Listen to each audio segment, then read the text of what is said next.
这奇缘岛，金师弟不必担心，金公自是会好好招待。渊岛背后妖兽很冤，和万三姑一同登门拜访。让他上来一叙吧。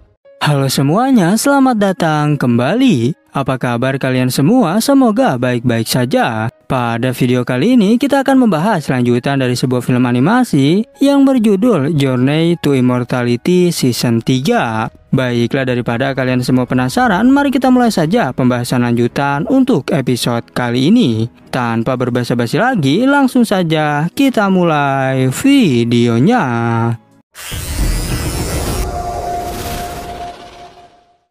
Cerita ini berlanjut, kita diperlihatkan Han Li yang telah tiba di Istana Bintang. Saat itu, 3 orang penjaga memberikan penghormatan pada Nona Ling. Lantas, Nona Ling pun mempersilahkan Han Li. Sementara itu, Han Li merasa jika identitas orang ini begitu luar biasa. Lalu mereka segera bergegas menuju ke sana. Sesampainya di sana, seorang junior merasa khawatir dengan Nona Ling. Karena ia telah mendengar kabar tentang kejadian di Pulau Nanming. Ia juga bertanya siapakah orang ini sebenarnya. Nona Ling menjawab jika orang ini adalah Han Li yang telah menyelamatkanku. Dan ia bertanya apakah Han Li diizinkan masuk ke dalam. Junior itu menjawab tentu saja boleh karena dia adalah temanmu.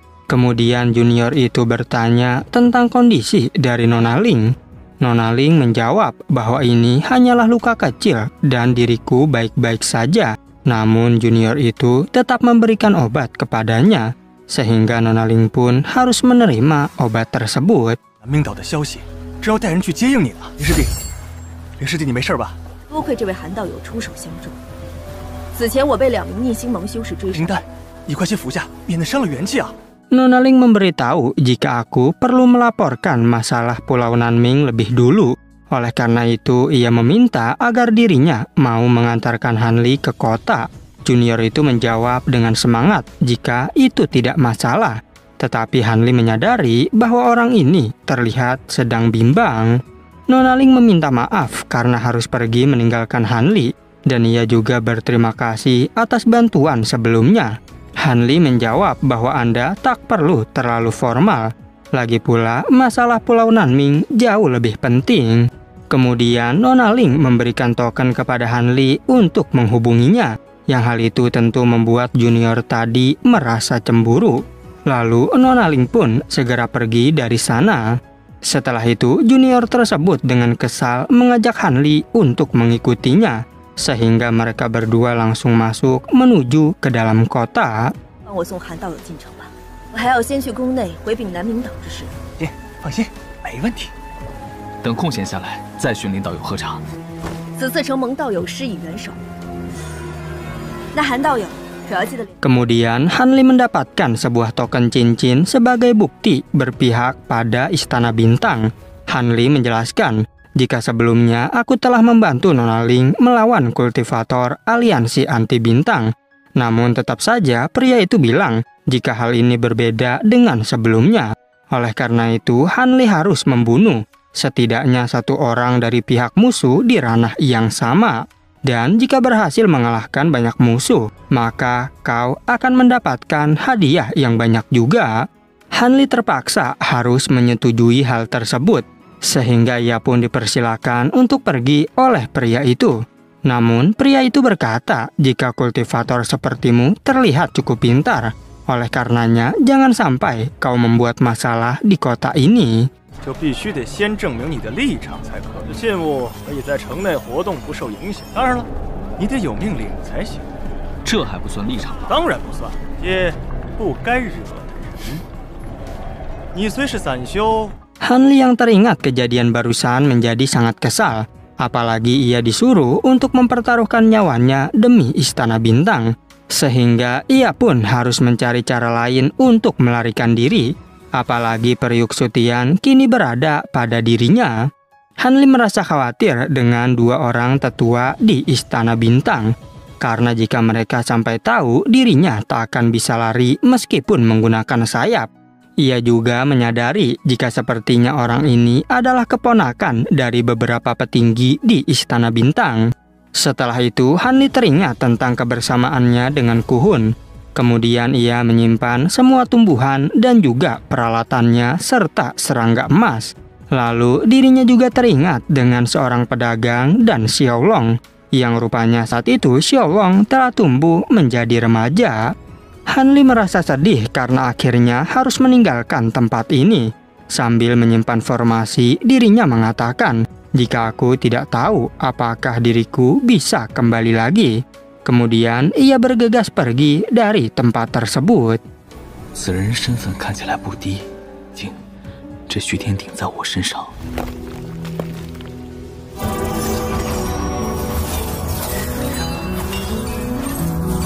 终归还是要走了。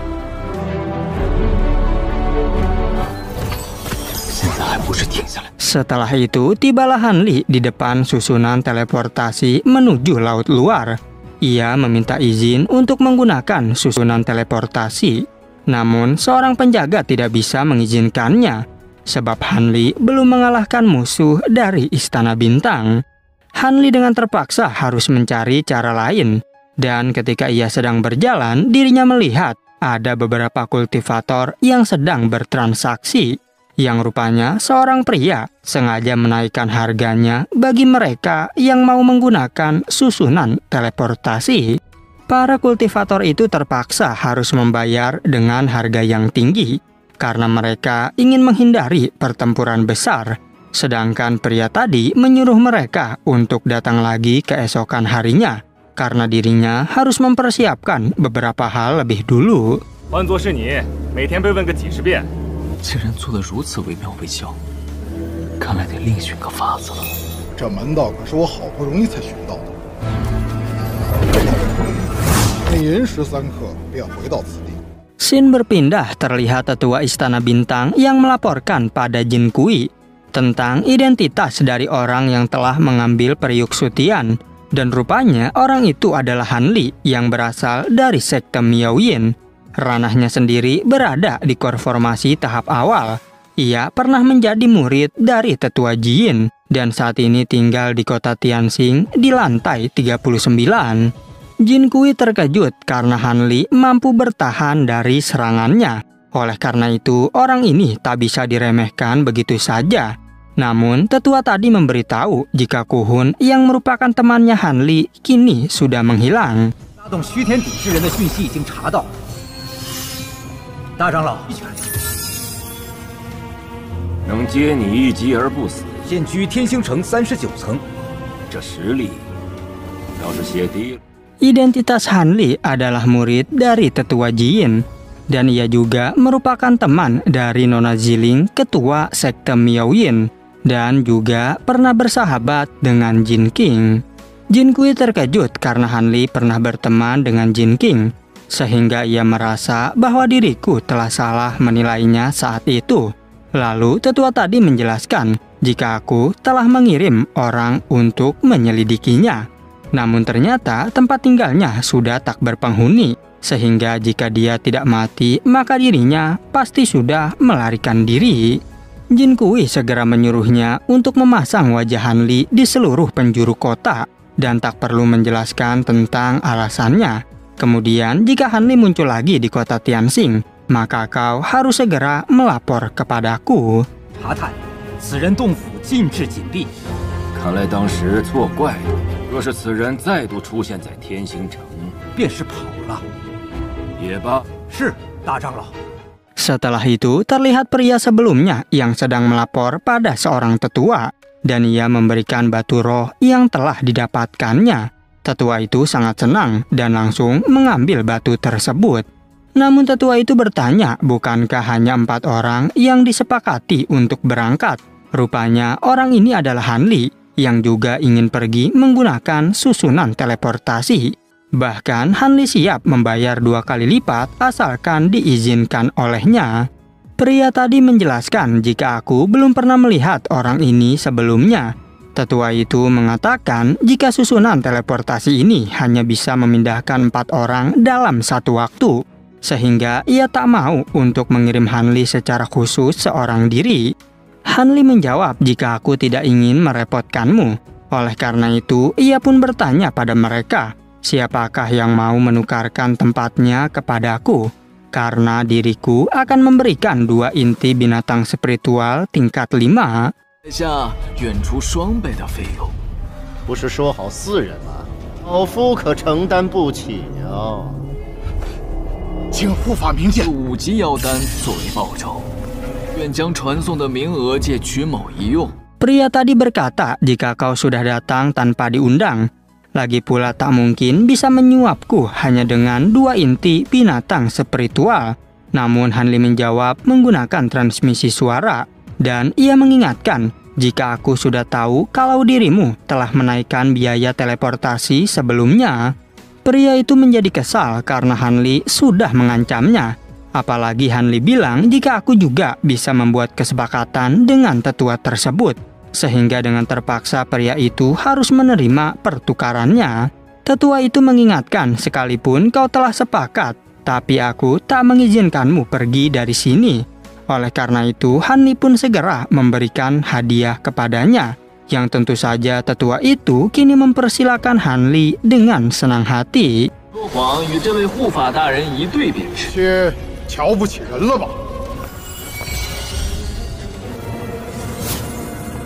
贝总，虽然你与他谈妥，老夫也不是不讲情面之人。 Tetua tersebut mulai menyiapkan formasi teleportasi. Sedangkan Hanli merasa beruntung karena telah menyuap tetua itu. Karena jika dia memaksa untuk masuk, maka dirinya akan mendapatkan masalah yang besar.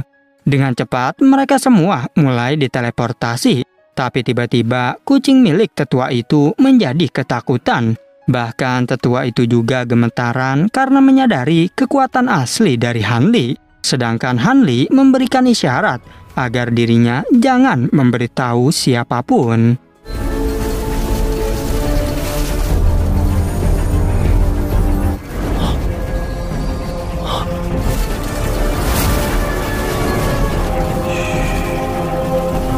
Setelah mereka berhasil diteleportasi ke laut luar, kini pria tadi bilang jika Hanli memang sangat dermawan.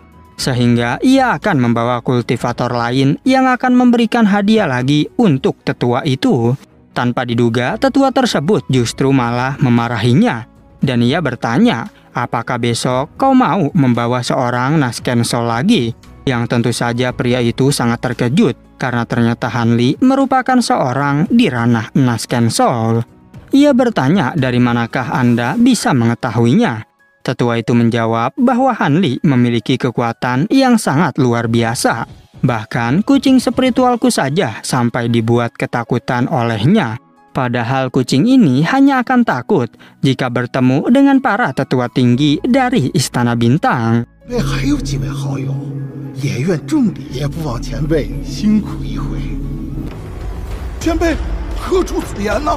还要再带个元婴修士来吗？ 只有见星宫长老时才，我这夜猫小兽最为敏感。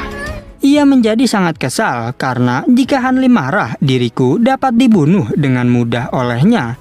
Sehingga ia pun langsung menekan pria tadi yang hampir membuatnya celaka. Bahkan saat itu, pria tersebut hanya bisa memohon ampun kepadanya. Tetua itu menjelaskan jika pertempuran besar semakin bertambah dekat. Sehingga membiarkan seorang kultivator Naskensol kabur sangatlah beresiko. Oleh karena itu, ia pun langsung membantai pria tadi dalam sekejap. 受罪啊，前辈！也随手灭了。前辈饶命！可知私自放跑一名元婴修士。 Setelah itu, tetua tadi mulai mengambil 2 inti binatang spiritual. Namun secara tiba-tiba datang seorang tetua tinggi dari Istana Bintang. Yang rupanya tetua istana menjadi sangat marah kepadanya. Karena kau telah menggunakan susunan teleportasi untuk keuntungan pribadi. Tetua istana berkata, padahal kita akan melakukan pertempuran besar. Bagaimana mungkin kau masih berpikir untuk mengumpulkan keuntungan? Oleh karena itu, tetua tadi pun langsung memohon ampun kepadanya. Namun tetua istana tak peduli dan segera membunuh tetua tersebut. Kemudian ia mengambil barang-barang yang tetua tadi dapatkan. Dirinya juga menutup akses teleportasi kembali. sehingga tak ada yang bisa pergi ataupun kembali ke tempat ini. 才呢？长老饶命！是该说他们运气好呢。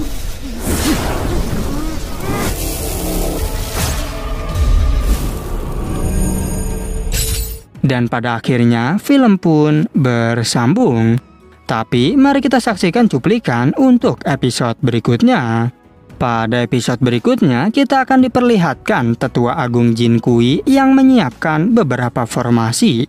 Saat itu juga terdengar suara wanita dari orang suci ganda. Sedangkan Han Li telah tiba di formasi laut luar. Kemudian terlihat juga Feng Xi yang mendapatkan kabar dari anak buahnya. 这奇缘岛，金师弟不必担心，金公自是会好好招待。渊岛背后妖兽很冤，和万三姑一同登门拜访。让他上来一叙吧。 Oke, cukup sekian, terima kasih untuk video kali ini dan sampai jumpa di video berikutnya.